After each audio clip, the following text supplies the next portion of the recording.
start demonstrating the direct chopping technique. As we mentioned in the literature review lecture,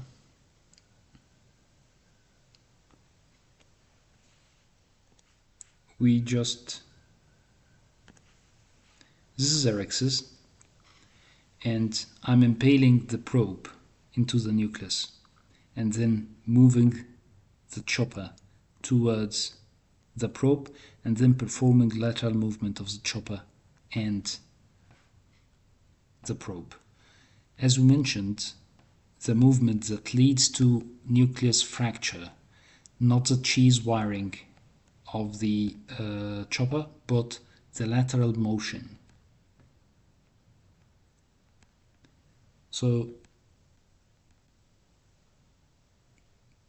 slowly impaling, advancing the probe into the nucleus. After taking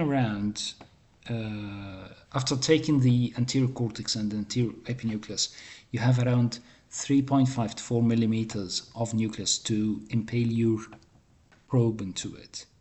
You must have a good grip of the nucleus. It shouldn't be loose.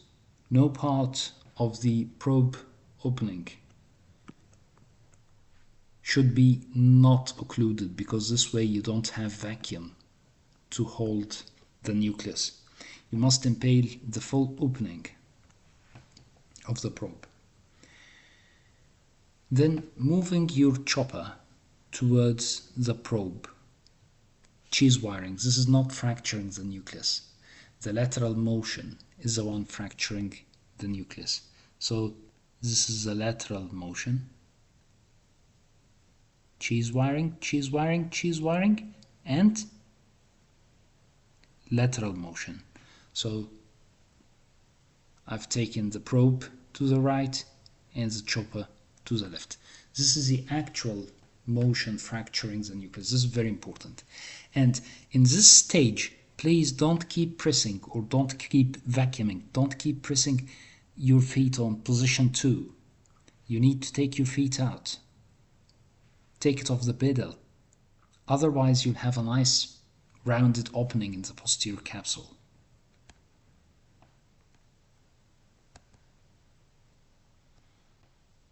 Now, let's proceed.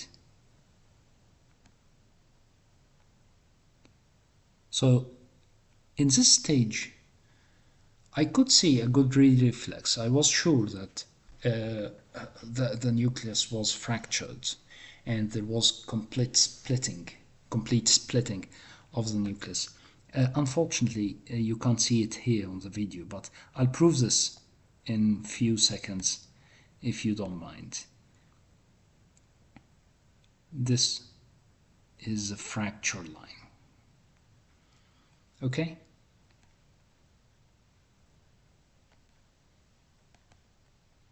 Now,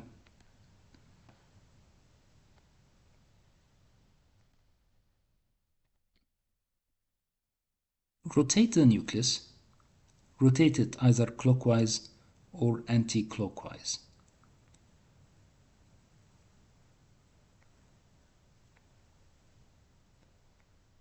Now, this is a second chopping movement.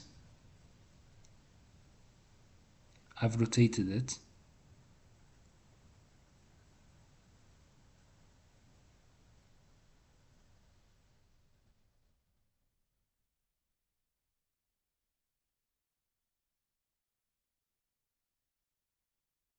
Impaling the probe again. Waiting for some wash of the cornea to have a better view. Unfortunately, air conditioners in operating rooms cause dryness. Can you see how good the red reflex is? And now I'm taking one quadrant out. So if there was no if there was no splitting during the initial chopping, this heminucleus couldn't have come very easily. Now there is a remaining heminucleus that needs to be emulsified and chopped again, consider it a stop and chop. But this was not complete chopping. So when emulsifying this nucleus, this quadrant, the other quadrant flipped. And that's absolutely fine.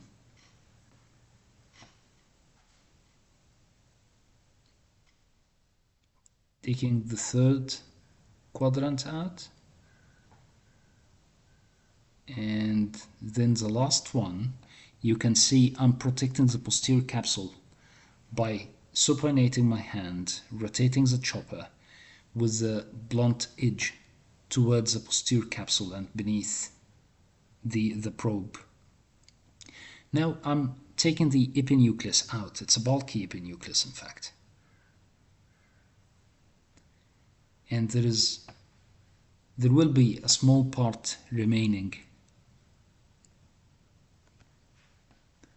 of the epinucleus. I tried to rock the eye, trying to make it out, but it didn't come out. Trying, but this is exactly the posterior capsule beneath. So just left it. And I'll show you why I left it and what I was about to do